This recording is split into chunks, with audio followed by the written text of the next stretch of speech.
میں سب سے پہلے آپ کو مبارکباد دیتا ہوں کہ جس بہادری اور دلیری کے ساتھ آپ نے اس ڈر اور خوف کے فضا میں پی ٹی آئی کا ساتھ دیا، عمران خان کا ساتھ دیا، میرا ساتھ دیا اور مجھے یہاں سے کامیاب کیا، میں اس پہ آپ کا شکریہ ادا کرتا ہوں۔ میں آج ایک سوال لے کے آپ کے سامنے آیا ہوں کہ یہ ریاستی قوتیں آخر چاہتی کیا ہیں؟ وہ پاکستان کو کہاں لے کے جانا چاہتی ہیں؟ ہمارے غربت میں لوگ پس رہے ہیں، غربت کی چکی میں، اور اس سے نکالنے کا صرف ایک ہی طریقہ تھا، ایک فری اینڈ فیئر الیکشن ہو جاتا اور ملک صحیح راستے پہ چل جاتا۔ لیکن ہماری بدقسمتی کہ ہمیں ایک ایسے آرو دیے قاضی صہیب جیسے جنہوں نے فارم 45 کی طرف دیکھا بھی نہیں اور 47 میں ہارے ہوئے امیدوار کو جتا دیا، جیتے کو ہرا دیا اور ہارے کو جتا دیا۔ یہ میرے پاس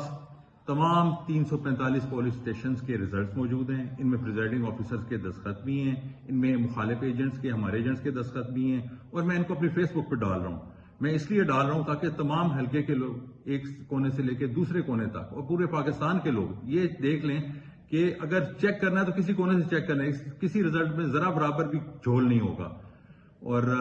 میں ساتھ آرو کو بھی چیلنج کرتا ہوں، میں کہتا ہوں تم بھی اگر تم نے فارم 47 جن فارم 45 کی بنیاد پہ بنایا ہے وہ نکال کے تم بھی ذرا ویب سائٹ پہ ڈالو تاکہ لوگوں کو تمہارے کرتوتوں کا تو پتہ چلے کہ تم نے کیا گڑبڑ کی ہے اور کس طرح لوگوں کو ہرایا، تم نے لوگوں کے مینڈیٹ کو چوری کی ہے۔ میں تمہیں یہ بات بتانا چاہتا ہوں کہ تم نے مجھے کہا تھا کہ میں پریشرائز ہو گیا ہوں، میرے بچوں کا مسئلہ ہے، تو بھائی بچوں کا مسئلہ تو ہمارا بھی تھا، ہم بھی پریشرائز تھے، ہم نے سٹینڈ دیا ملک کی خاطر، ان خوشاب کے لوگوں کی خاطر، خوشاب کے بچوں کی خاطر، اس پاکستان کے بچوں کی خاطر۔ تو تم کیا نوکری تمہاری اتنی امپورٹنٹ ہے کہ تم یہ سٹینڈ نہیں لے سکتے؟ میں قاضی تمہیں بتا رہا ہوں کہ جس وقت بھی اللہ تعالیٰ، وقت ایک جیسا نہیں رہتا، جب مجھے وقت ملا، جب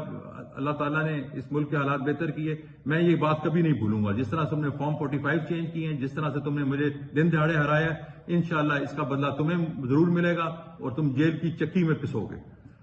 دوسرا، میں شاکر بشیر سے بھی یہ بات کرتا ہوں کہ تمہارے خاندان میں بڑے اچھے لوگوں، نامی گرامی لوگ رہے ہیں، سیاست کی ہے، لیکن یہ کون سی سیاست ہے کہ تم بے شرمی سے ایک مینڈیٹ چوری کر رہے ہو؟ تم ہارے ہو اور 36,269 ووٹوں سے تم ہار گئے ہو، اور اس کے بعد تم اب اپنے آپ کو جیتا ہوا بنا رہے ہو۔ تمہارا ضمیر کیا ہے اس بات پہ تمہیں ملامت نہیں کرتا؟ تمہیں چاہیے کہ خوشحال کے لوگوں سے معافی مانگو اور کہو کہ یہ مینڈیٹ آپ کی امانت میں آپ کو واپس کرتا ہوں۔ میں یہاں پہ اپنے چیف جسٹس صاحب سے اپیل کرتا ہوں، میں یہاں پہ الیکشن کمیشن کے چیف الیکشن کمشنر سے اپیل کرتا ہوں، میں ہائی کورٹ کے ججز سے اپیل کرتا ہوں۔ میں نے اپنا کیس ان فارم 45 کے ساتھ election commission of Pakistan, Lahore high court, ہر جگہ ڈال دی ہے، اور میں انشاءاللہ پوری کوشش کروں گا۔ میرا وعدہ ہے آپ لوگوں کے ساتھ کہ جب تک آپ لوگوں کو انصاف نہیں ملتا،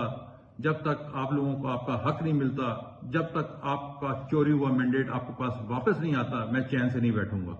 اور میں اپنی جستجو جاری رکھوں گا، اور انشاءاللہ عنقریب میں خوشخبری کے ساتھ آپ کے پاس آؤں گا